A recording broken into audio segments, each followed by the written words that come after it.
One was a top predator on 2 legs, the other on 4. They hunted the same prey, shared the same harsh, frozen land. Their encounter should have ended with the smell of blood and smoke.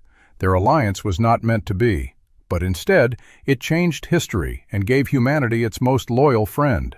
How did these sworn enemies forge the most successful alliance in the planet's history? This isn't just a touching story, it's an evolutionary detective story, where the main clue is trust. Imagine a world 30,000 years ago. Every day was a struggle for calories. Our ancestors, the Cro-Magnons, were unparalleled hunters. Their brains were capable of planning, their hands crafted deadly weapons. But they were not alone. Their main competitor was the gray wolf, an equally intelligent, social predator that hunted in packs and was no less powerful than humans. For a long time they were enemies, destined for an eternal confrontation over the right to dinner. But the human camp, with its fire and the smell of food, was a constant magnet. For most wolves, it was a forbidden zone, and it is here, according to scientists, that the theory of the survival of the friendliest came into play. Imagine a zone of fear around a human, an invisible circle. Most wolves were either too aggressive and encroached upon this circle, for which they were killed, or too timid and ran away. But in every population there is variability. There were individuals whose zone of fear was smaller. They were not so much friendly as they were curious and tolerant. They could approach close enough to observe, but not so close as to provoke an attack. It was these wolves who hit the evolutionary jackpot.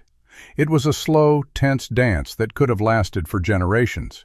Humans threw food scraps not out of pity, but out of cold calculation. Better this wolf eats the bones than a cave hyena attacks the camp at night. It was a kind of sanitary cordon. The wolf, in turn, quickly understood that it was safer near the camp, and there was always a chance for food. It began to associate humans not with danger, but with benefit. In fact, these wolves began to domesticate themselves, choosing the path of least resistance. And one day, something more significant happens. It was the first agreement, unspoken, concluded without words. Humans made an investment. They shared a valuable resource. And what could the wolf offer in return? It turned out a whole arsenal of superpowers. Humans are brilliant trackers, but our senses are merely a pale shadow of a wolf's. Its hearing can distinguish a twig snapping hundreds of meters away. Its sense of smell is a biological supercomputer that reads scents like we read a book. It picked up a faint trail that had long gone cold for a human nose. The wolf did what humans couldn't. It found, isolated, and drove prey. Humans did what the wolf couldn't. They delivered a precise, deadly blow from a distance. This alliance made them the most effective hunting team on the planet. But true friendship isn't born on the hunt. It's born by the fire.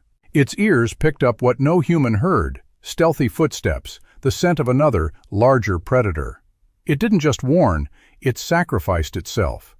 This was no longer the behavior of a wild animal. It was protecting its new pack, its family.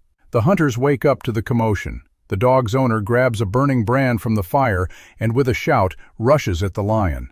Frightened by the fire and noise, the lion retreats and vanishes into the darkness. The hunter kneels beside his wounded friend.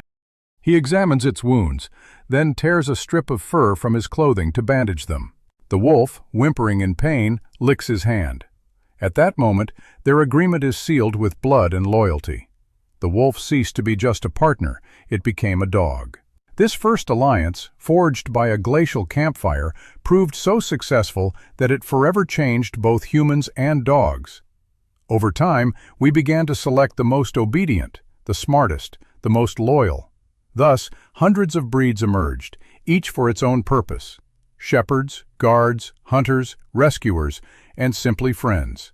Every time your dog greets you at the door, tail wagging, every time it lays its head on your lap, remember that within it lives the spirit of that brave wolf who 30,000 years ago dared to approach the fire. And within you lives the spirit of that human who dared to share their dinner. This ancient pact, forged in the ice of the glacial period, is the greatest story of friendship this planet has ever known. What's your best friend's name and what breed are they? Tell us your story. Dared to approach.